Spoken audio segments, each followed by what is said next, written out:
The death of Bollywood actor Sushant Singh Rajput has sent shockwaves in the Indian film industry. Just 34 years old, a small-town boy making it big on the silver screen, now hashtagged with mental health. A story like this is the most difficult to tell. A, because you don't know the full facts of the case. And B, because the world is so quick to find villains. In this case, it's Bollywood and nepotism. They are being blamed. And of course, the lack of mental health awareness. Now, we've been debating this all day in the newsroom. How do you tell a story like this? I'll start by saying that our thoughts go out to his family. And then I want to say something to all the young viewers of this show. Many of you still in school and college write to us. And this is most unfortunate, we have to say, but don't let this give you ideas. Stress is a part of every life and every story. Everyone deals with challenges. We have different thresholds, we have different circumstances, some worse than others. Some need more help.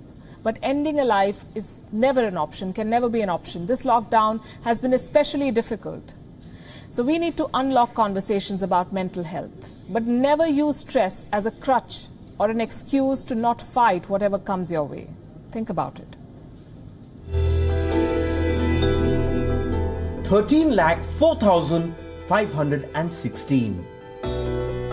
That's the number of people who committed suicide in India in 2018.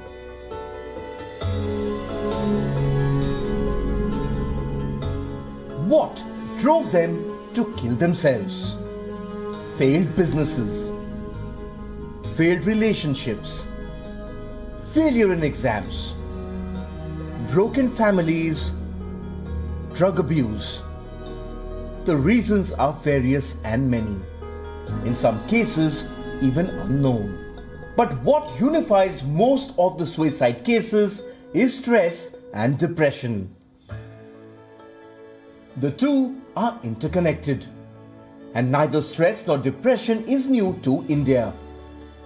From finding a place in Mumbai's local trains to competing against 1 million odd students in exams, stress is integral to life, and our ability to cope with it was once a matter of pride.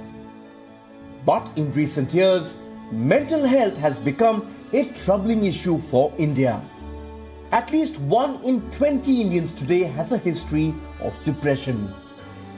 15% of Indians suffer from a mental health issue.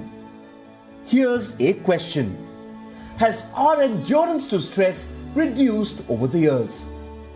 1.3 lakh students committed suicide in 2018, the highest in a decade. But look at what is driving youngsters to kill themselves. Tiff over TV remotes, fights over a smartphone. Why just youngsters? Adults too are killing themselves over devices. What does this say about the mental health of Indians?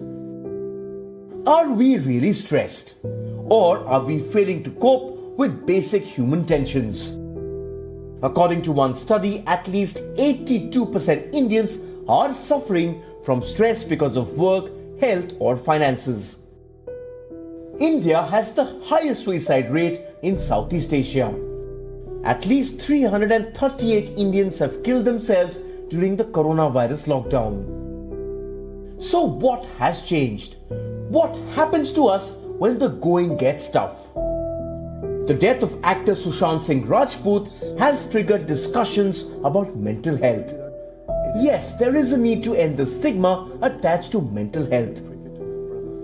India must make mental health care more accessible and affordable. That said, when the problem is stress or depression, the answer can never be suicide. And definitely not the glorification of it. Life is about the survival of the fittest. And this Darwinian theory has never seemed more apt than now. Bureau Report, WION, World is One.